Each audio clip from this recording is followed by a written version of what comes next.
afternoon, good morning, good evening, everybody. It's actually Thursday, February 22nd. You don't know what that means, but you're here on this video, so it is time for the High Risk Wrestling Podcast. I am your host, Jeremy Bloody Pierce, bringing you the show as usual. Don't forget to check out the socials, Charismatic Creations on Facebook and YouTube, Charismatic_Creations 52 on Instagram, and of course the 215 on Twitter. The website is coming along, and today, because the show airs Saturday at 5 a.m., we are doing the Elimination Chamber preview show. We're going to go over the card, look at last year's cards, and also talk about why there are certain people missing from this show. But for now, you know what's next, so just go on and hit my music.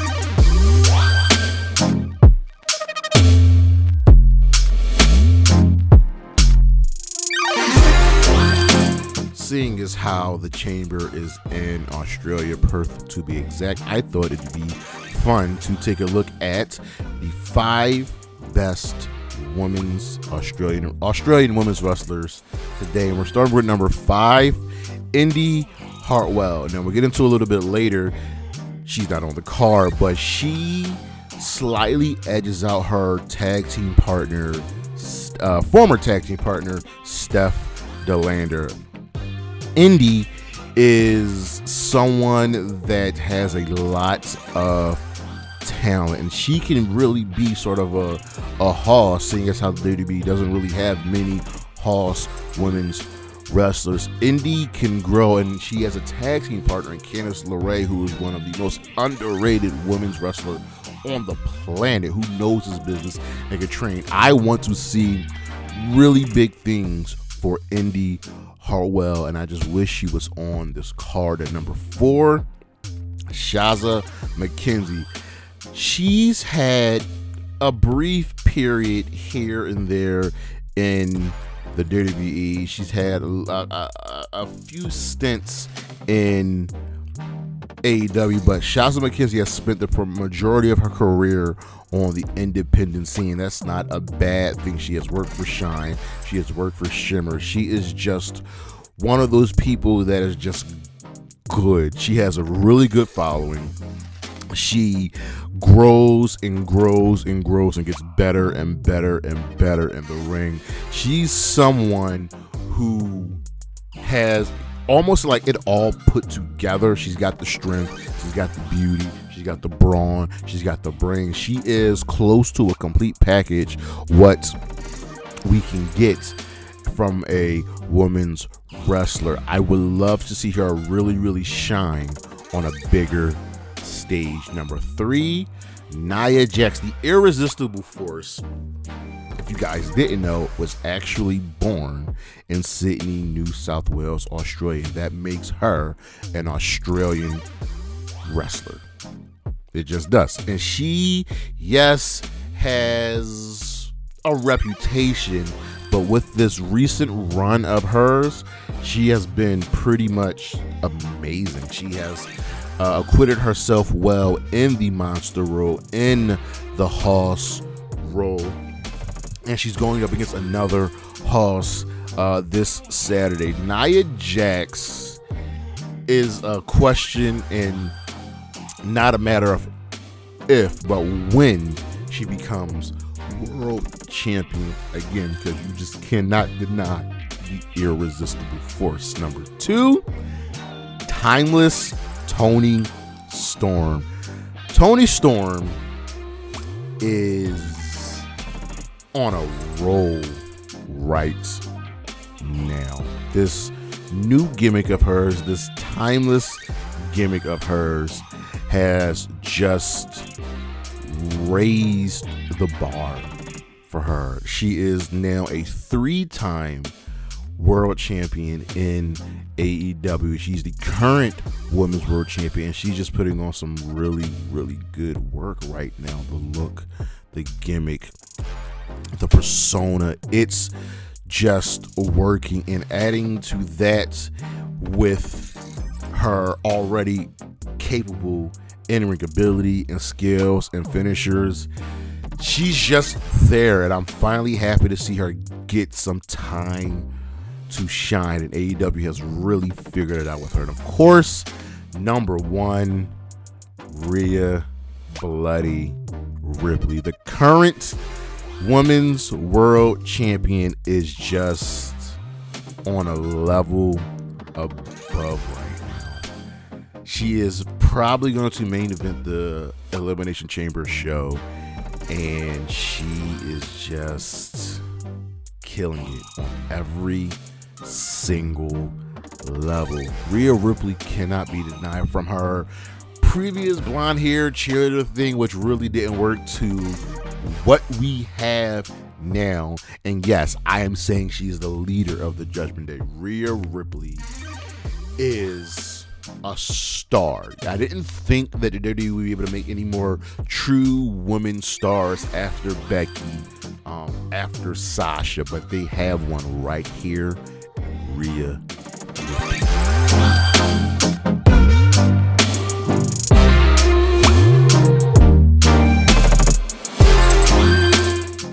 The spotlight is on. It is shining on one Harley Cameron. Now, yes, this little known wrestler, manager, singer, model is, doing some hilarious work in AEW right now. She has acquitted herself, starting out in NXT, being in the Indies, but she's able to move over and do some funny stuff in AEW. First, being a part of the QTV stable, and she got to shine. She got to show that comedic side of hers, and now she's transitioned over to the Outcast, and she has once again become a highlight when she's on TV. If she can transition that comedic skill, that comedic talent she has, into something workable in the ring, the sky really is the limit for Harley Cameron. She's one of those people I think gets the business and understands it. Sometimes there are people that just know what to do, and that's Harley Cameron. I look forward to seeing more of her. Harley, the spotlight is on you. What are you going to do with it?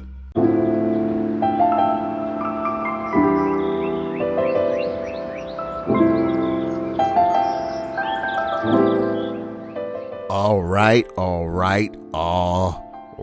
The Elimination Chamber is fast approaching, and we are in Perth, Australia. So before we even get into the 2024 card, we must take a look back at the 2023 card. What happened there? Was it a good show? And if you remember, it was a pretty big show. So Elimination Chamber 2023 took place in Montreal, Quebec, Canada. And here's what happened on the card. Asuka defeated Carmella, Liv Morgan, Natalya, Nikki Cross, and Raquel Rodriguez in an Elimination Chamber match to earn a Raw Women's Championship match. Asuka winning here made her the first ever woman to win a Money in the Bank, a Royal Rumble, and Elimination Chamber match. Just legendary. We have Bobby Lashley defeating Brock Lesnar by disqualification. Whatever. We had Edge and Beth Phoenix defeating Finn Balor and Rhea Ripley in a mixed tag team match. Austin Theory defended his United States Championship in an Elimination Chamber match against Bronson Reed, Damian Priest, Johnny Gargano, Montez Ford, and Seth Rollins, and Austin Theory walked out the winner. And in the main event, Roman Reigns defended the undisputed WWE Universal Championship against Sami Zayn in an emotional battle, but Roman Reigns walked out the winner. Now, we move over to the 2024 card. Before we get into that, there's a couple people missing from this card. First things first, Jade Cargill. showed up at the Royal Rumble. She's been on SmackDown just here and there, but you can't let that momentum leave. And there were reports that she was supposed to be in the Elimination Chamber match. I can understand why they didn't put her in the match. It's kind of a big thing, and she's still relatively new, and it wouldn't be fair to her to put her in a spot like that. Also missing from this card are Candice LaRae and, more importantly, Indi Hartwell. WWE recently has done a really good job of getting the hometown people on the card somewhere. If they're in an international show, they did it with Sheamus at Clash at the Castle. They did it with Drew at Clash at the Castle. They did it last year at Backlash with Damian Priest and Bad Bunny when they were in Puerto Rico and all of the LWO. But somehow, some way, they couldn't get Candice LaRae and Indi Hartwell on this card. I understand that you wanted to, have the time enough for the chambers, but one of two things could have happened. And I'm going to now throw Bronson Reed in here as well, the other Australian wrestler on the roster. You could replace someone in the chamber. So when the reports came out that that Jade Carter was supposed to be in the chamber, that should have just gone to Indi Hartwell. When they had the last chance battle royal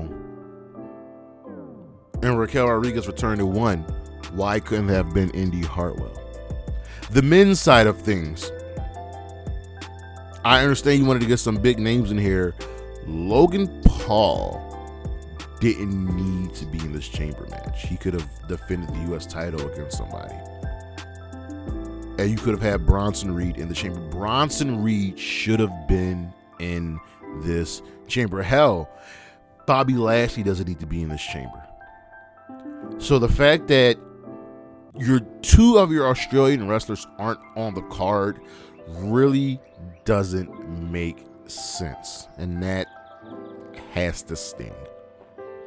But let's move into the 2024 card. First up, we have Becky Lynch versus Bianca Belair versus Tiffany Stratton versus Liv Morgan versus Raquel Rodriguez versus Naomi in an Elimination Chamber match to earn a Women's World Championship match at WrestleMania 40. And all things considered, we pretty much know who's winning this match. That would be Becky Lynch. That's the story they've been telling. Becky's going to work her way back to the World Championship, and she's been interacting with Rhea. She's been interacting with Nia. Now, mind you, Becky has a loss to Nia, and Nia has been dominating. So we're all going here with the assumption that Becky Lynch is winning this match. So let's look at possible sleepers.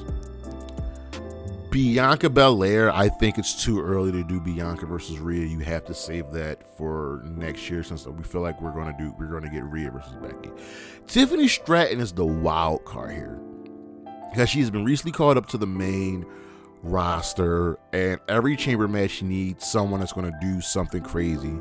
So I'm leaving that to her and to another woman in this chamber who has some beef and heat with Rhea Ripley, and that's Liv Morgan.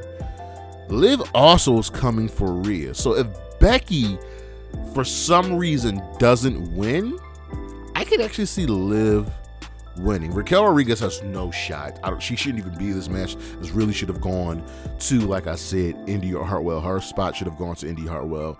And Naomi. Naomi's just here to capitalize on the momentum she has for coming back to the WWE. But she can do some stuff here. But this match all but belongs to Becky Lynch. Next up, we have the Judgment Day, the team of Finn Balor and Damian Priest defending the undisputed WWE Tag Team Championships against the team of Tyler Bate and Pete Dunne. I was really shocked when Tyler Bate and Pete Dunne actually defeated DIY, but this is essentially an old school NXT black and gold match. Tyler Bate and Pete Dunne are two of Triple H's favorite people, and you know he has love for Damian and Finn. This is going to be a really, really good match. Finn and Tyler Bate and Pete Dunne know each other really, really well. They've had some wars together. You got to remember, Damian Priest came in after Bate and Dunn and Finn. But these guys are going to really put on a standout tag team showcase. But I think ultimately what's going to happen is the numbers game is going to catch up to Pete and Tyler, because you have you have JD McDonough, you have Dirty Dom, and that's ultimately what's going to help the Judgment Day retain their championship. Next up, we have the Grayson Waller Effect talk show segment with Seth and Cody. Now, here, listen, I understand having this, and we're going to get into it, but like, again, you couldn't find a way to get Bronson and or Indi Hartwell in this spot right here. But when we last saw Grayson Waller, he was having a conversation with Paul Heyman. And here's what I think Paul said to Grayson Waller: I need you to sow seeds of dissent between Seth and Cody. Now, yes, this is just to get Seth and Cody on the card for pops for cheers, but remember, Seth has offered up his hand and help to Cody to go against the Bloodline. And we saw what happened on Monday, where the Bloodline caused Cody a match, got Cody his first pinfall loss since returning back to the WWE. So Grayson Waller is going to play the antagonist here. I think we're going to see it work to an extent, but ultimately it's going to end up with Grayson Waller laid out. Theory may even show up. Hell, we might even get a impromptu tag team match coming up. But that's what's going to happen to Grayson Waller. Next up, we have Drew McIntyre versus Logan Paul versus LA Knight versus Bobby Lashley versus Randy Orton versus Kevin Owens in an Elimination Chamber match to earn a World Heavyweight Championship match at WrestleMania 40. Now, here's the thing. Let's count out who's not going to win. Logan Paul's not winning. LA Knight's not winning. Bobby Lashley is winning. Why do I say that? I think I truly believe we're going to get Logan Paul versus LA Knight for the US title at WrestleMania. I think we're going to get Bobby Lashley's faction of the Pride versus the Final Testament at WrestleMania. So that leaves Randy, KO, and Drew. The very obvious choice is Drew McIntyre. But what is KO going to do at WrestleMania? After main eventing last year, will he just not be on the card? And Randy Orton just came back. And all Randy Orton should care about now at this point are world championships. Now, mind you, he and Seth Rollins have had a match at WrestleMania already, which Randy Orton won. So there is a possibility that Randy or KO could win. But the story here all along is still Drew McIntyre. Drew McIntyre has been putting on some of the best work of his career right now. And he's not a delusional heel. He's just simply telling the truth. He is spitting facts, spitting knowledge. Drew's winning this match. Drew's going to WrestleMania to fight Seth Rollins for the World Heavyweight Championship. It's just a matter of the order of eliminations, who's being eliminated first. I think Paul and Knight are the first two gone, followed by Bobby. Your final three will be Drew, Randy, and Kevin Owens. You can probably quote me on that. And our main event, the hopeful main event, because when we had Backlash, the Priest Bad Bunny match did not main event. But I think it is safe to assume that Rhea Ripley, who will be defending her Women's World Championship against Nia Jax, will be the main event. Now, there's something beautiful about this match. Well, first things first, even though they're both heels, Rhea's going to get a pop. And this might be the one time Dominic Mysterio does not get booed. The beauty of this match is Rhea has looked pedestrian against Nia Jax. Nia Jax has been an unstoppable force. She has been dominant since she's come back. Had a great showing of the Royal Rumble. Defeated Becky Lynch handily. Just defeated Becky Lynch. And has been dominating Rhea Ripley for about a month now. Rhea has been laid out twice. Now, Rhea did get a little payback on Raw, but it wasn't enough. Not to the extent of what Nia's been doing to Rhea. But let's be real. Rhea Ripley is walking out. Your champion. This is you've heard me time and again say there are a few money matches left in WWE. This is one of them. And it's so funny, two of the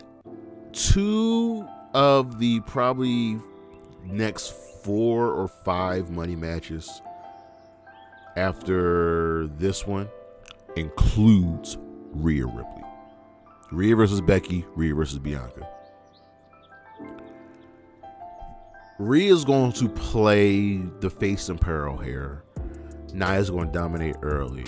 But ultimately, I'm expecting Rhea to win with an Avalanche Riptide. Yeah. Book it. Avalanche Riptide. Rhea Ripley walks out, your women's world champion, to go to WrestleMania. Also, I'm going to be at WrestleMania. But that is the show. That's the predictions. Once again, Indi, Hartwell, and Bronson Reed really should be on the show.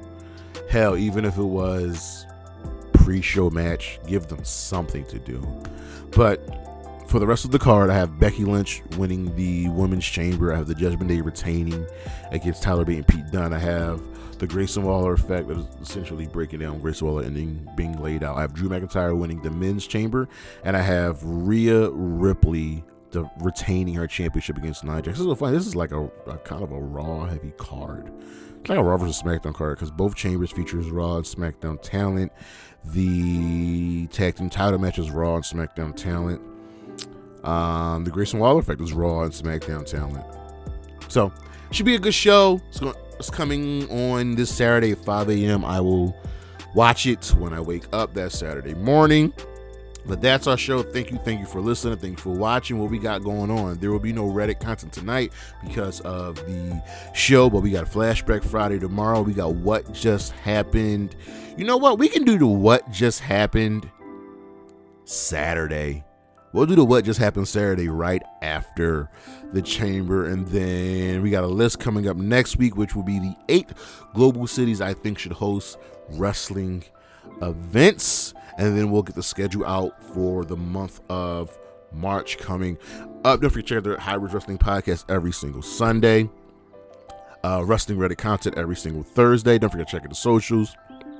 Charismatic Creations on Facebook and YouTube, Charismatic_Creations52 on Instagram, of course, the 215 on Twitter. And as always, Willow Nightingale, Bayley, Anna J, Chris Statlander, Isla Dawn, and Gigi Dolan. Holla at you, boy. Peace.